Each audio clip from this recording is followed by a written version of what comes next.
procedimiento distinto. Desde luego, en ningún caso ese que no está bien. Pero vamos más allá con la inverosimilitud de los argumentos de ese oficio. Es que cuando se manda esas comunicaciones desde Inglaterra a España, en caso de que fueran verdad, que no lo pueden ser, hay un cauce para transmisión de información entre las policías. Un cauce que no es el de que llegue el cartero a las oficinas de Julián Segador y diga: hay cartas de Londres, ¿quién se hace cargo de este sobre? Eso no ocurre. Ni se manda un email o se manda un fax al primer número que salga en la guía de una comisaría española. Eso tampoco ocurre. Tenemos un procedimiento que es el de Europol, un sistema de comunicación Schengen, un cauce que es SIENA, el sistema integrado de redes seguras para policía, antes llamado Infoex, y unos archivos, un sistema que se llama Analytical Work Files, que utilizan para esto. Está en el Boletín Oficial del Estado, no hay que ir a buscar en novelas extranjeras. Y tenemos una unidad en España, algo tan prosaico como eso está en el Boletín Oficial del Estado, la Unidad de Cooperación Policial Internacional, con una oficina 24 horas, que es el 15, el centro para estas cosas en que los policías españoles no hablan idiomas, y tiene ahí unos señores 7 días, 24 horas al día, eso está también en el boletín, para recibir estas comunicaciones. Y como ocurre en un juzgado, darle un trámite que implica asentarla en sus registros informáticos, es decir, en los archivos de RATI y en los archivos de SRI y en Eurocargador, que son los que están también publicados desde el año 95 en todos los boletines oficiales del Estado, la última reforma en el boletín del 11 de mayo de 2011, con lo cual las mentiras tienen las patas cortas. Si eso hubiera ocurrido, consultando esos archivos del RATI, habría salido la comunicación. No es verdad, como el presidente dio la oportunidad al testigo: señor testigo, ¿podríamos tener ese fax? No, es que está en una carpeta. ¿Carpeta? Como si fuese carbón amontonado. Eso no se lo puede creer nadie. Hay unas normas de reparto entre los distintos grupos policiales. Está publicado en el Boletín Oficial del Estado y hay normativa interna de la policía para eso. No es creíble que ese señor haya recibido un fax y haya dicho: me voy a ver a estos señores. Eso es imposible. Eso no ocurre en ningún caso, porque está en la legalidad. Entonces, por eso entendemos que ese fax, ese oficio es nulo absolutamente. Pero la mala intención, la mala fe, el ánimo de ocultación de ese oficio es evidente cuando se espera a encontrarse con la guardia del juzgado de instrucción número 2, porque no lo mandan al 3, lo mandan al 2. Y el 2 recibe y lo manda a reparto, lo manda al decanato de reparto, y en reparto, con el procedimiento informático que dispone, por conexiones, por antecedentes, tal y como dicen todas las normas de reparto, al detectar un número en el ordenador, un número de teléfono que ya estaba intervenido antes, lo remite al juzgado de procedencia, al número 3. Por eso esto acaba en el juzgado central de instrucción número 3. Esa es la verdadera razón de que sea así. Y por eso, lógicamente, la juzgadora, la instructora en aquel momento, no podía recordar de memoria todos los teléfonos que tenía o había tenido intervenido su juzgado a lo largo del tiempo. Es imposible. Por eso se le ocultan los nombres y por eso se está también incumpliendo todas las exigencias de motivación, determinación subjetiva. ¿A quién está usted escuchando? Y por eso van aflorando nuevamente los datos que ya tenían, porque nos han dicho que el RATI no es un sitio donde se vaya a mirar cuando se tiene tiempo libre, no es la Nintendo de Julián Segador. Es un sitio donde los policías tienen preceptivamente que ir y que incluye unas carpetas que son que nos han dicho que ya no existen, la de archivo, el archivo de actuaciones, que conecta con esa perfectamente, es decir, no la apuntan en una libreta y todo queda allí registrado, le salen esos datos, tienen que consultar y le sale que ese teléfono está intervenido, le salen todos los datos. No voy a leer porque el tiempo no nos lo permite cuál es el contenido que recoge la regulación de la base de datos RATI, ni la de carpeta policial, archivo. No es cierto que no exista en 2008, la reforma del año pasado todavía la daba por buena. Existen esas carpetas, y en esas carpetas dice todo lo que pueden saber sobre eso, todo lo que nosotros no hemos tenido acceso, que ese teléfono estaba intervenido, quiénes eran los que estaban intervenidos, etc. Pero es que lo sabían perfectamente porque es que no se sostiene sino todo lo que han hecho, que no sería absolutamente absurdo. Entendemos, por tanto, que por esos datos, entiendo que concurre una nulidad radical en ese auto inicial de escuchas telefónicas, autorizando las escuchas que ya se sabía que estaban intervenidas, que incluso si nos vamos a las comunicaciones portuguesas, la Guardia Civil portuguesa dice que los que le dan la noticia son los de la Guardia Civil, y eso es el 4 de enero. El 4 de enero era la Guardia Civil la que les avisaba, ya no había británicos, era la Guardia Civil que no se sabe qué tiene que ver en esto. Y ya no sé, ¿qué intención? ¿Por qué tienen...? Hombre, pues posiblemente porque el instructor les haya dicho hay que cesar estas escuchas porque es que se nos ha ocurrido. ¿Por qué se les ocurre? ¿Por qué no continúan en el mismo juzgado? ¿Qué intención pueden tener? Si el juzgado podría haber entendido perfectamente sus pretensiones, porque no tenían ánimo ni sabían que hubiera nada. Se aplica el modelo de inteligencia policial actual, que está en el modelo de Estrategia Española de Seguridad, publicado en revistas informales, pero que no publicado reconocidamente, o en el modelo europeo de inteligencia criminal, que también está recogido en muchos documentos accesibles a cualquiera, donde se nos habla de lo que llaman ahora intelligence policing, es decir, inteligencia dirigida al objetivo. Un modelo de investigación prospectiva que busca anticiparse a los actos criminales, entendiendo que el derecho penal es reactivo, el clásico que llaman ellos, es reactivo, y no da respuesta a las exigencias de la sociedad del riesgo, el derecho penal de la sociedad del riesgo, el RICFEC, etc. Eso es lo que ocurre realmente. Y el modelo de inteligencia que aplican es lo que llaman inteligencia dirigida al objetivo, es decir, sesgando directamente, vamos a por este sector. No es que busquemos un dato y a partir de ese dato una sospecha, no. Hay un autor, Robert Clark, que explica todo el procedimiento de inteligencia dirigida al objetivo. Hay numerosas comunicaciones, por definir una, Anselmo del Moral, el propuesto de un modelo de inteligencia criminal española, un guardia civil español, que está publicado en España y habla de eso, precisamente, el modelo de Robert Clark de inteligencia dirigida al objetivo. Es decir, este señor es interesante, no sabemos que haya cometido algún delito, pero vamos a seguir investigando porque este nos puede dar días de gloria a la policía. Eso es lo que está ocurriendo. Y por eso, sabiendo que no tenían ningún dato, aunque luego se topen de bruces con él, es por lo que deciden continuar la investigación a espaldas del juzgado, a espaldas del instructor. Eso es lo que ocurre. Y la cláusula esa que hemos visto repetir de las autoridades británicas o del SOCA, ¿de dónde viene? Pues es muy sencillo. Es que ha habido una serie de cambios que no hemos ido detectando a lo largo del tiempo, pero que están ahí. Hasta hace unos años, y podíamos ver en la Audiencia Nacional, había un gran número de diligencias incoadas y luego un número muchísimo más limitado, que no llegaba al 10% de procedimientos que acababan en juicio. ¿Qué era lo que pasa? Cuando la Audiencia Nacional no es un sitio para denunciar peleas con el vecino. Es decir, son actuaciones normalmente de oficio.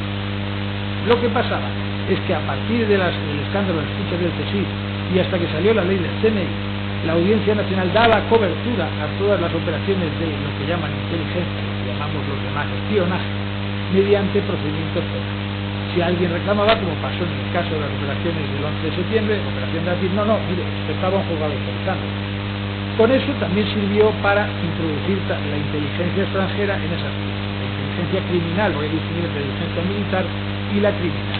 La inteligencia criminal que luego ha dado después lugar a la llamada iniciativa sueca, una decisión marco, y actualmente la ley 31/2010 en España, que ya habla de eso, y que en la disposición adicional segunda crea un procedimiento igual que el del CSIC, el del CNI, mejor dicho, para escuchas mediante una autorización del juzgado de la Audiencia Nacional para países extranjeros que quieran pedirla en España al margen de los procedimientos de asistencia judicial.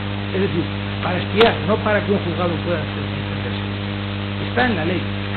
Y eso que es lo que hace, recoger la dinámica anterior, que les pareció una gran idea. Que un juzgado de corte, claro, no todos los actos que hace un juez son jurisdiccionales. El hecho de que intervenga un señor con la oposición de judicatura ganada no convierte en jurisdiccional ni cumple con todas las garantías de procedimiento. Simplemente está ahí por lo que pueda pasar y escondido porque nunca vamos a tener acceso. Llegará en forma de inteligencia de las autoridades británicas. Como en aquella época no existía ese procedimiento de la decisión marco, pues había una cierta comprensión, condescendencia con ese tipo de actuaciones que nunca iban a causar efecto en España y que por eso llegarían en la forma que fuese al país de origen. Y bueno, pues se relajaban las disciplinas y las exigencias en cuanto a la ley. ¿Qué pasó? Que la policía descubrió que había dos raseros, uno para cuando eran investigaciones españolas y otro para cuando eran investigaciones extranjeras. Y entonces decidieron, si lo pedimos como SOCA, nos lo dan, si lo pedimos como nosotros, nos van a pedir más. Y entonces empezaron a ser las autoridades británicas, que parece que están directamente dirigiendo el tráfico porque nació en España, porque actualmente no hay una temporada que no hemos hecho ver otra cosa que las autoridades británicas y el SOCA investigando en España sin que los españoles se enterasen. Eso es lo que hay detrás de todo. Por eso entendemos que es nulo, por eso entendemos que no se ha podido dar cumplimiento a ese acceso al expediente, a ese proceso con todas las garantías, a ese derecho a cuestionar el cumplimiento de garantías en cuanto a la interpretación de comunicaciones electrónicas y a la protección de datos, que también hay otra sentencia del 14 de abril, como no podría ser, del 2011, del propio Supremo, que dice que no vale, no puede reutilizarse lo procedente de un procedimiento en otro nuevo. Hay que describirlo, como dice la ley de protección de datos. No basta con saber que lo ha intervenido la policía. Esos datos obtenidos no son propiedad de la policía. No pueden, y de hecho se debería de poder proceder el área data con más soltura en estos procedimientos y comunicársele al afectado por esa restricción de derechos al objeto que pudiera prohibir la vinculación. Y en aquella sentencia que estoy refiriendo, el propio Supremo ordenaba la destrucción, está todavía pendiente de ejecución en gran parte, ordenaba la destrucción de esos archivos de SITEL y de todos los datos revertidos en las bases de datos policiales, RAT y SRI, y los cedidos a terceros países para evitar precisamente eso, su reutilización. Entonces, si como decía Ortega, yo soy yo y mis circunstancias, cuando soy objeto de una intervención de este tipo, son mis circunstancias, una parte de mí mismo la que queda presa en esas bases de datos, la que para siempre queda privada de vida. Eso es de lo que estamos. Pero por no extenderme, pasamos a la segunda parte. Había un profesor que decía que en España se cumplía con el principio de igualdad de armas, pero que gracias a forma limitada también lo decía, pero que gracias a las peculiaridades de nuestro idioma apenas se notaba. El principio de igualdad pasaba a ser en nuestro derecho el principio de igualdad.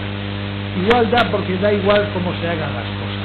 Es decir, si una testifical se ha practicado sin contradicción en Portugal mediante forma de atestado, igualdad se incorpora como sea. Si hay una norma que es de aplicación tanto a España como a Portugal y que tiene unos argumentos de revisión, es decir, de comprobación y de sanción para el país que la incumpla, igualdad. Me refiero de nuevo al convenio, a los convenios, la asistencia judicial en materia penal entre los Estados miembros de la Unión Europea, que se ha referido Boletín Oficial del Estado Nada de Extranjeros de 15 de octubre del 2003, y que nos dice también cómo tienen que hacerse estas videoconferencias. Y si falla la videoconferencia, nos dicen prolijamente, mucho más que la regulación española, y si falla también permiten el artículo 11, en el artículo 10, la audición por videoconferencia, y en el 11, la audición mediante conferencia telefónica, siempre en presencia de una autoridad judicial y con las garantías. Está previsto.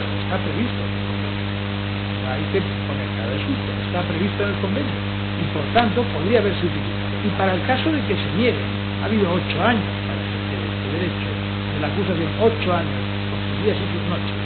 Resulta que también el protocolo del convenio de asistencia judicial del 16 del 10 del 2001 establece en el artículo 10 también un procedimiento de evaluación y análisis con intervención de Eurojust para los casos en que los países se nieguen a dar cumplimiento a esto. ¿Qué pasa? En este procedimiento se propuso mal la prueba, se propuso fuera de tiempo, se propuso porque si había este riesgo, ¿por qué no se pidió la ratificación de la denuncia o de las actuaciones en la fase de instrucción?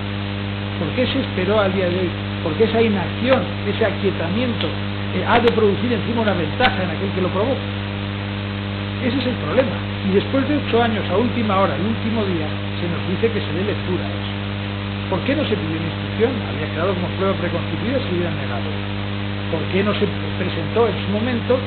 Si se hubieran denegado, se hubiera podido pedir la intervención de Eurojust y ser sancionado por Portugal.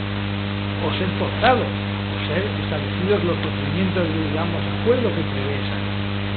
Y resulta que esa inacción le va a reportar un premio a la justicia y una privación de derechos a las defensas. Igualdad. No podemos interrogar a los testigos, no podemos saber cómo ha sido la cadena de custodia, no podemos preguntar algo tan esencial. Oiga, ¿y esas personas que dice usted haber visto en Portugal paseando por la playa, alguno de ellos era mi defendido presente en la sala, ya que no hemos podido hacer una rueda de reconocimiento que se podía haber hecho en la fase de instrucción? O en la sala misma, ¿por qué no me dicen si este señor es el que estuvo en Portugal, mi defendido Roberto Capocasa? Porque han venido, no se ha podido practicar. Ese es el problema esencial. Es decir, sale premiado el incumplidor, la acusación. Y toda esa fase de Portugal no tiene virtualidad alguna sin una ratificación. Aquel que dirija, dice la ley de enjuiciamiento, una acusación, no también tendrá que ratificarlo reconociéndolo. Porque es que ya Alonso Martínez se ha vuelto un revolucionario también. La ley de enjuiciamiento está para cumplirla. incluso para el Ministerio Fiscal, pero parece que no, que igual. Ese es el problema que tenemos. Entonces, en ese aspecto entendemos que se nos ha causado nuevamente indefensión en cuanto a la aplicación del 730, que está para otra cosa completamente. Para otra cosa, que es que no ha habido nunca la posibilidad de una citación. Y dijeran, es que le hemos citado durante la facilitación y ustedes no comparecieron. Jamás esta defensa ha tenido ocasión de interrogar ni por el Estado que me ha precedido ni interrogar a ninguno de los supuestos de los testigos que supuestamente dirigen su acusación contra Roberto Capocasale. Es que además es inverosímil, porque Roberto Capocasale hoy también filtrado algo más disminuido de volumen, que una persona en aquella época con una obesidad mórbida, y era imposible que anduviese trotando por las playas, como nos hemos dicho, buscando con agilidad, porque es una persona muy enferma. Y de hecho el propio juzgado de instrucción en aquel momento acordó una libertad, una prisión atenuada en su domicilio, dado el estado lamentable que se encontraba. No es creíble que fuera Roberto Capocasale quien estuviera pescando por las playas de Portugal a la búsqueda de los mejores lugares para viajar. Por eso era imprescindible la presencia de estos señores, no como simple argumento por nada. Pero es que, además, perdón,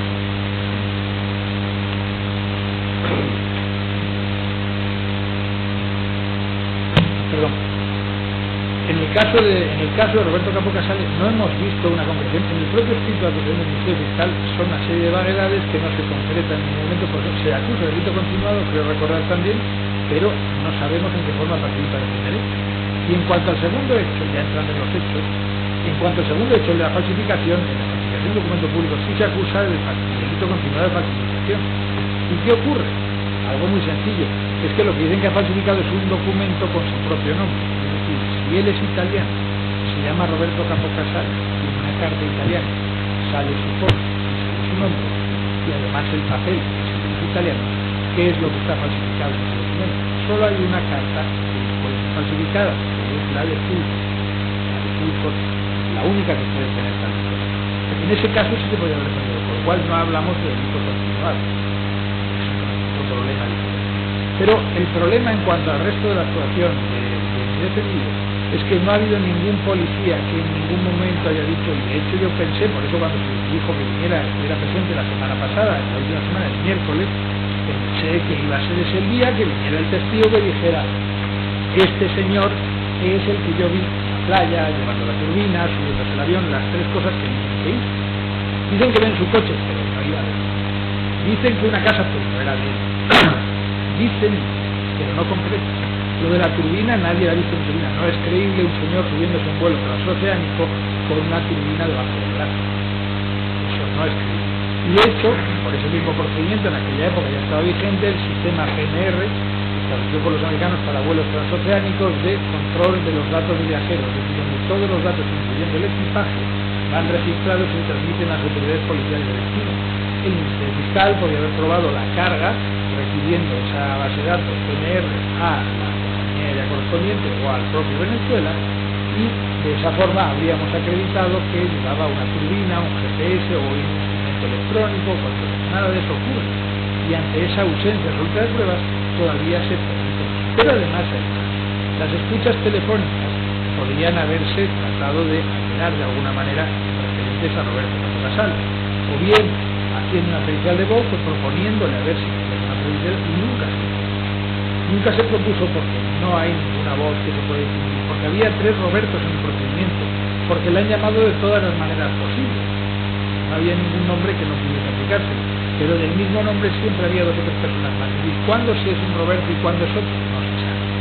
¿Por qué le llaman Paco? Porque en cada momento lo que interesa, es decir, no hay prueba real de los otros, excepto únicamente de uno, no vamos a engañarnos, excepto del pasaporte que se le encuentra, el documento que se le encuentra con el nombre de Carlos. Excepto eso, no hay prueba de nada. Ha quedado absolutamente fuera de eso. Y luego, entrando ya para ir terminando, pues, en caso, en algunas de los cuestionamientos entiendo que a pesar de todo lo que nos quiere decir, es incuestionable que han transcurrido 8 años. Que esto ha pasado todo el tiempo del mundo con una inactividad absoluta respecto a su defendido durante todo este tiempo, y a la mayoría de ellos han querido acumularse más iniciativas debidas para esperar que viniesen otros imputados de otros países, etcétera, pero los 8 años eran absolutamente innecesarios. Se ha terminado todo en 3 meses. mayo, junio ya estaba todo terminado, no había nada más. ¿Por qué toda esta espera? No es eso dilaciones indebidas, no son dilaciones indebidas muy cualificadas, no deberían haberse tenido en cuenta aquí con la trabajo correspondiente y todos los tipos, porque no, eso es intencional. Otros aspectos a cuestionar también son la organización. En el caso de una organización, sí, efectivamente, puede haber una organización o no, pero lo que se está cuestionando aquí es que Roberto Capó Casale pertenezca a la organización, puesto que si, como se nos dice, alguno de los presentes ya ha sido condenado por algunas de las diligencias conexas y en esas diligencias no estaba Roberto, eso quiere decir que puede existir la organización al margen de Roberto. Roberto no estaba, porque no ha estado ni investigado, ni vigilado, ni acusado, ni nada de nada en ninguna de las anteriores, posteriores o paralelas a este procedimiento. Eso sería el primer argumento que excluiría la organización paralela. El segundo argumento es la permanencia, es decir, desde que lo localizan hasta que lo detienen apenas pasan unas semanas. ¿Y dónde está la distribución jerárquica? El papel de funciones. ¿Y dónde están los medios? Los medios que tengan acceso, nada de eso. Puede ser unos señores, en el caso de que fuera verdad la historia, en el caso de que fuera como nos cuenta el Ministerio Fiscal, sería un grupo de amigos, no toda forma de codelincuencia es una organización, son más bien un grupo bastante chapucero, etcétera, con pretensiones, las que se quieran, pero no es una organización.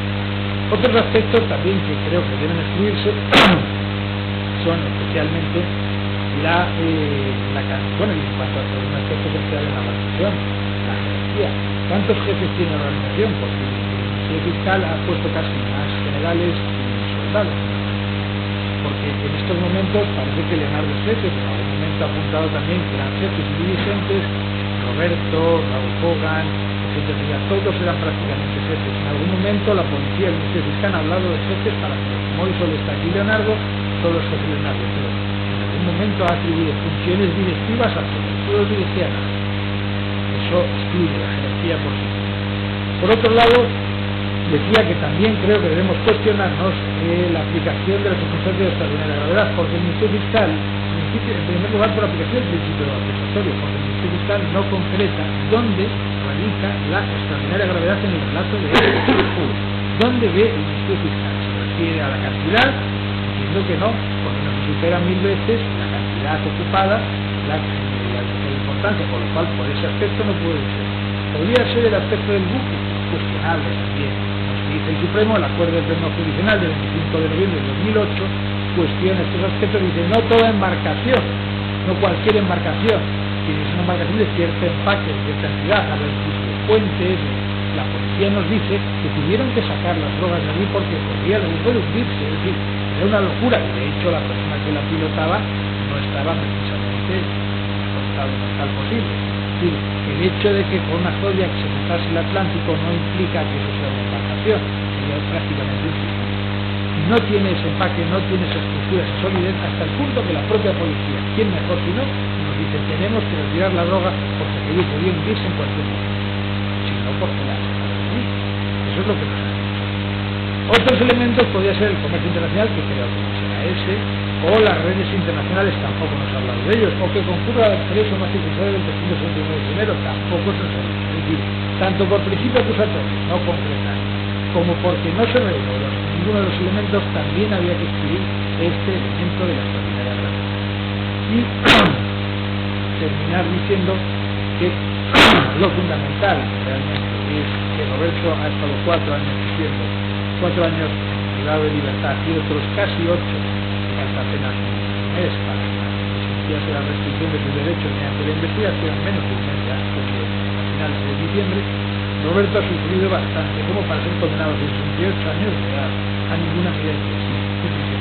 No hay ninguna prueba real para condenar a Roberto, no se puede condenar en masa, todos tienen pruebas, hay que revisarlas persona por persona, son las verdades de Marqués, y entiendo que en el caso de Roberto no se ha probado nada, no ha habido nada. Hay unas conversaciones, ¿quién dice que esas conversaciones? Ninguno de los policías, ni siquiera ha habido un policía que diga, yo escuché las conversaciones de Roberto y sí, luego le oí en la comisaría, es la misma persona. La sala tampoco lo podrá decir porque tampoco le ha ido a hablar, pero tiene equivocación. Y entonces, ¿por qué decimos que esas escuchas son las voces de Roberto? ¿Por qué decimos que la persona que estaba, que ellos dicen que era Roberto, porque no son los mismos los que lo detienen que los que están allí? Las mismas personas que le ven en esos sitios que dicen verlo, ninguna de esas dice, y este señor es Roberto, al que yo vi en la playa de Lisboa, al que yo vi subir al avión, con la baliza o con el otro elemento debajo del brazo. Es una horquilla. Por tanto, no ha habido prueba de lo más. Entiendo por todo ello que debe ser absuelto con todos los conceptos favorables y terminar únicamente diciendo que entiendo, he oído que uno de los magistrados de la sala creo que ya termina sus funciones próximamente, manifestarle nuestro más sincero respeto y admiración en lo personal y admirar quizá la suerte que va a tener porque no va a tener que aguantarnos. Nada más, muchas gracias. Gracias, señor letrado. Siguiente letrado. Hola, buenas noches, señora Sala. Pues para comenzar, lógicamente, poniéndonos frontalmente a lo solicitado por el Ministerio Fiscal y seguir con una batería de adhesiones para hacerle caso a su señoría y, lógicamente, ser lo más breve posible. Roberto Masotti. Nos vamos a ver, Roberto Masotti. Como decía, para continuar con una batería de adhesiones, que yo creo que les va a hacer hasta ilusión escucharlo, en cuanto a la testifical de Portugal y la aplicación del 730, debiendo haber dicho por el compañero que me ha precedido con eso de la palabra. En cuanto a las dilaciones indebidas, lógicamente doy por mí a sus palabras. En cuanto a la organización, exactamente igual. Y en cuanto a la extrema gravedad también. Fíjese, nos hemos quitado 4 puntos de un plumazo. En cuanto ya, ahora me voy a adherir a las dos defensas que me han precedido con la palabra. En cuanto a no creer lo que dice el funcionario policial número 17.026, es que no se lo creen ni que se lo van a tirar. Eso no se cree nadie. Que este señor recibió información del SOCA con unos números de teléfono y tal, no quiero redundar en ello, pero vamos, no tiene ningún sentido. Y más que nada porque, lógicamente, investigó el STEF, que de tan manido nombre, el día 18 de diciembre pidió la baja y el día 26 de diciembre pidió el alta, y no puede obviar ese hecho objetivo, tan objetivo que es irrefutable. Día 18 pide la baja, día 26 pide el alta. Investigó en el STEF. Luego sí sabía de lo que estaba hablando y sí sabía que ese teléfono había sido intervenido. Dicho esto, porque no ha sido dicho por nadie, que ya me parece extraño, porque ha sido bastante amplio los informes, en cuanto al primer oficio, los 3 teléfonos, y la información de las autoridades británicas está en el folio 2, etcétera. Lo que no se ha hablado es del informe, se pide lógicamente un informe por parte de su señoría, informe del Ministerio Fiscal en cuanto a la autorización para paralizar el auto correspondiente a la utilización de instalaciones telefónicas. Y dice el fiscal en su punto primero de su informe, dice: de los informes de la unidad policial actuante se desprende la existencia de un grupo organizado compuesto por ciudadanos colombianos y españoles que pretende instalar en territorio nacional un laboratorio destinado a la transformación de cocaína que introduce camuflada en distintos soportes, así como el blanqueo de dinero obtenido en los beneficios de la comercialización de dicha sustancia estupefaciente. Pero no hablábamos de barcos. Es un laboratorio con el oficio, se supone, con la información de las autoridades británicas. Dicho esto, el auto, lógicamente, no puede ser, desde luego, el control judicial y la resolución judicial que acuerda las sentencias telefónicas no está suficientemente motivada, porque el hecho único que dice, lo único que habla es se remite al informe del Ministerio Fiscal y ni por referencia al oficio. Y luego, por último, otro detalle que no quiero que se me pase, creo que cuando solicitan el segundo oficio, bueno, el que debía ser segundo oficio, que entendemos, salvo error de emisión de esta parte, y si es así, que se los disculpe por anticipado, cuando se pide la nueva intervención o prórroga de los teléfonos, que es la primera vez que se pide el teléfono de mi defendido, en este caso Roberto Masotti, se refiere al oficio policial número 20.020/43, oficio que no existe, no está o no consta en la causa. Por lo tanto, la tutela judicial efectiva pues queda un poquito tocada en este sentido. Por otra, y para no redundar mucho con el tema de las intervenciones telefónicas, sobre todo quiero incidir en el tema del pleno no jurisdiccional del 26 de mayo de 2009, porque más que nada por lo que ha dicho la fiscal, que es que se había investigado antes. No se trata de que se investigue antes, se trata de que se aporten los testimonios de los oficios y de los autos de protección de las intervenciones telefónicas de la causa antecedente, que en este caso es, como bien sabemos, el sumario 32 de 2003, la causa del STEF, luego rollo 84-2005. Y para eso hay una sentencia que para mí es absolutamente esclarecedora, que es una sentencia de la Sala Segunda del Tribunal Supremo, lógicamente, de la sentencia 2034/2011, de la que es ponente el excelentísimo señor Luciano Varela Castro, y en la que se dice, y creo, me voy a permitir leer un segundito porque yo creo que es muy esclarecedor. En tales casos, cuando la validez de un medio probatorio dependa de la legitimidad de la obtención de las fuentes de prueba en otro procedimiento, si el interesado impugna en la instancia la legitimidad de aquel medio de prueba, la parte que lo propuso deberá justificar de forma contradictoria la legitimidad cuestionada. Pero si conocido el origen de un medio de prueba propuesto en un procedimiento no se promueve dicho debate, no podrá suscitarse en ulteriores instancias. Esto es aplicable a nosotros mismos, lógicamente. Esto es claro, como el señor presidente de la palabra, impugnado en su momento las interrupciones telefónicas ratificadas y ampliadas en conclusiones definitivas. Luego sigue diciendo, posteriormente hemos tenido ocasión de resolver conforme a tales criterios, entre otras, la sentencia de esta sala de 24 de junio de 2010, en la que se trataba de un supuesto en el que no se han aportado a la causa los testimonios de las diligencias en las que se acordó la injerencia de las conversaciones de los investigados en el hecho, diligencias que han sido origen de las que constituyen el objeto del procedimiento. Exactamente igual que este caso, señoría. Son gemelos. En el que recae la resolución de este Tribunal Supremo. En la misma, los recurrentes expresan su oposición afirmando que esa ausencia documental de las injerencias les imposibilita cuestionar su regularidad e ilicitud o licitud, su acomodación a la ley o a la Constitución, por lo que su ausencia determina la nulidad de las mismas, que es lo que venimos sosteniendo las defensas que hemos intervenido hasta este momento, con base en el artículo 11.1 de la Ley Orgánica del Poder Judicial, que prohíbe todas aquellas pruebas que hayan sido obtenidas de forma ilegítima. Dicho esto, concluyo la sentencia a la que me estoy refiriendo. En la presente causa, el cuestionamiento de la injerencia fue oportunamente interesado por las defensas, cosa que ha ocurrido aquí también. Y frente a esa intención legítima y procedente desde el derecho de defensa que ejercita, no reaccionó quien podía realizarlo, la acusación pública, el Ministerio Fiscal, cosa que también ha ocurrido en este caso. Dado el momento procesal en el que la pretensión de revisión se produjo y en el que el Tribunal de Instancia no debería actuar aportando de oficio medios de prueba que interesen a una de las partes, solo faltaría, señorías. Esa inacción de la acusación ha propiciado que el debate planteado por la defensa de los recurrentes no haya podido resolverse y quede sin respuesta a la pretensión de la defensa del análisis de diferencia. Me he permitido el lujo de leerlo porque es que es sumamente esclarecedora, porque es exactamente lo que está ocurriendo aquí. Y por tanto, lo que solicita este letrado se ocurre exactamente lo que ocurrió en esta sentencia, que procede a estimar la impugnación presentada por las defensas de los recurrentes, bueno, de los recurrentes en este caso de las defensas en el acto del plenario, y apartar del acervo probatorio de las diligencias de las que traen causa directa o indirectamente, conforme al artículo 11.1 de la Ley Orgánica del Poder Judicial. Este acuerdo ha sido ratificado por un grupo de sentencias, se refiere alguna más a la sentencia de 27 de junio de 2010, habla de la posibilidad de que otros imputados no lo hubieran pedido, pero se salva con que alguno de nosotros lo hubiera hecho, etcétera, etcétera, etcétera. En cuanto a esto aplicado al señor Roberto Mazzotti, pues entendemos que, no sé, nosotros reconocemos sin ningún... Bueno, no, estamos hablando del policía, un segundito que me estoy perdiendo. Ah, sí, por el concierto de Roberto Mazzotti y lo especificado por el Ministerio Fiscal y sus conclusiones elevadas a definitivas en cuanto a solicitud desarrollada posteriormente en el informe, en la que pide pena, como todos los hechos que se le imputan por parte del mismo, lo hace fundándose en el contenido, como ha reconocido la propia ministra del Ministerio Fiscal en su propio informe. Se basa única y exclusivamente, como lo ha hecho el instructor de la causa y el secretario, en las intervenciones telefónicas. Es que no hay otra cosa, no hay absolutamente nada más que intervenciones telefónicas, y son las intervenciones telefónicas que venimos reputando como nulas, y porque todos aquellos seguimientos, informes, reportajes fotográficos, todo trae causa de las intervenciones telefónicas iniciales del primer oficio. Y señoría, no se lo va a creer, pero creo que estamos tan seguros de nuestra postura que no vamos a incidir en nada más.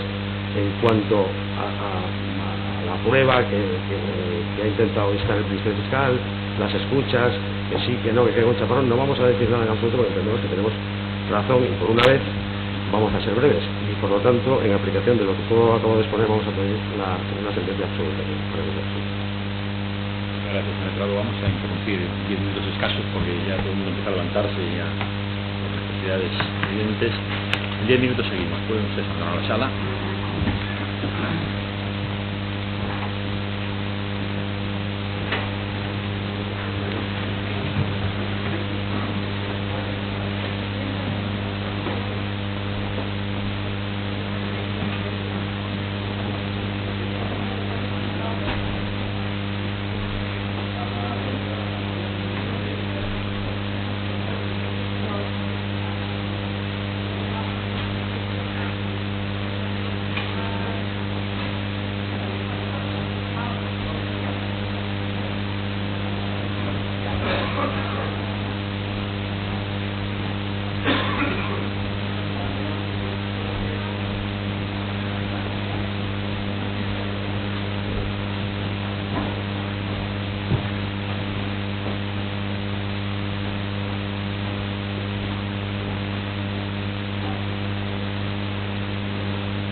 Sí.